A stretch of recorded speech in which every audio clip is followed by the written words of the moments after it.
नमस्कार दोस्तों, आज इस वीडियो के अंदर मैं आपको एक स्पेशल एक बात बताने वाला हूं। उत्तराखंड हाई कोर्ट ने एक ऐसे केस में जो वाइफ की जो परमिशन ग्रांट कर दी है।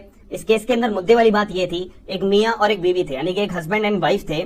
हस्बैंड एंड वाइफ की शादी हुई थी अपना 2012 के अंदर। फिर कुछ टाइम के बाद वाइफ ने हस्बैंड का घर छोड़ दिया था और अपने मम्मी के घर, जो मम्मी का मायका होता है, वहां पर जाके रहने लगी थी। फिर कुछ टाइम के बाद वो जो वाइफ थी उसने जो है किसी एक अन्य आदमी के साथ, एक व्यक्ति के साथ अपना रहने लग गई थी, जिसको हम बोल सकते हैं कि वो लिव इन रिलेशनशिप में रहने लग गई थी। शादीशुदा महिला थी, वाइफ थी, वो एक अन्य व्यक्ति के साथ, अन्य आदमी के साथ लिव इन रिलेशनशिप में रहना चालू कर दिया था। अब ऐसे केस में हस्बैंड जो था और जो हस्बैंड वाइफ थे, इनका 2 बच्चे भी थे, एक सन था और एक डॉटर थी। सन अपना 10 साल का था, डॉटर अपनी 4 साल की थी। अब ऐसे केस में हस्बैंड ने उत्तराखंड हाई कोर्ट के अंदर अपना हैबियस कॉर्पस की अपनी एक पिटीशन फाइल करी थी ऑनरेबल अपने उत्तराखंड हाई कोर्ट के अंदर कि जज साहब, मेरी वाइफ जो है एक अन्य व्यक्ति के साथ में रह रही है और वो अन्य व्यक्ति ने मेरी वाइफ को डिटेन करके रखा हुआ है, अपना कहीं वो आने नहीं देता, जाने नहीं देता, मिलने नहीं देता, ये है वो है।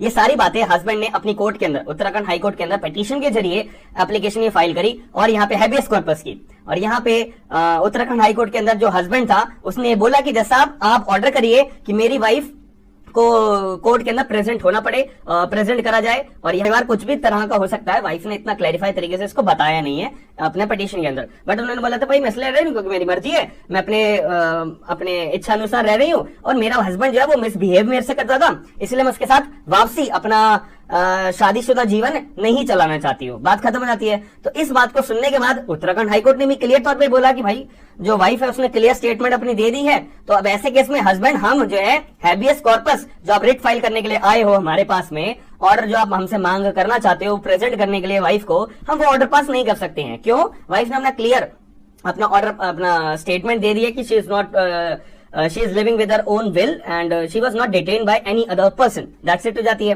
तो यहाँ पे मुद्दे वाली बात समझ में आ जाती है कि उत्तराखंड हाई कोर्ट के जो जजमेंट है वो हैबियस कॉर्पस का इस केस के अंदर जो पास करा गया है, वाइफ को अलाउ करा गया है वाइफ की स्टेटमेंट के बिहाफ पे। अब यहाँ पे अगर कोई मेजर ग्राउंड सामने आते हैं, अगर हस्बैंड अपनी बात को प्रूव कर देता कि जो आदमी है, अन्य व्यक्ति है, उसने मेरी वाइफ को डिटेन करके रखा हुआ है, अगर हस्बैंड ये प्रूव कर देता कोर्ट के अंदर, देन जो उत्तराखंड हाई कोर्ट है ऐसा ऑर्डर अलाउ करने का पास नहीं करता। अब यहाँ पे दूसरी बात आ जाती है, जब यहाँ पे कोर्ट के सामने वाइफ ने क्लियर कर दिया है कि भाई मैं जो अपने हस्बैंड के साथ दोबारा अपना मैट्रिमोनियल जीवन नहीं बिताना चाहती, अब हस्बैंड के पास एक ही अपना ग्राउंड बचता है। अगर उसको डिवोर्स अपना केस फाइल करना है तो डिवोर्स का पिटीशन फाइल कर सकता है, दोनों का अपना डिवोर्स हो सकता है। दूसरी बात, यहाँ पे एक तरह का अगर वो रेस्टिट्यूशन ऑफ कॉन्जुगल राइट्स की एप्लीकेशन भी कोर्ट के अंदर लगाएगा तो उस केस में वाइफ अगर ये बात बोल देगी अपनी स्टेटमेंट में कि मेरा हस्बैंड मुझसे मिसबिहेव करता था, इसीलिए मैंने जो है अपना जीवन दूसरे आदमी के साथ अपना रचाया है, या फिर मैं उसके अपने दूसरे आदमी के साथ रह रही हूँ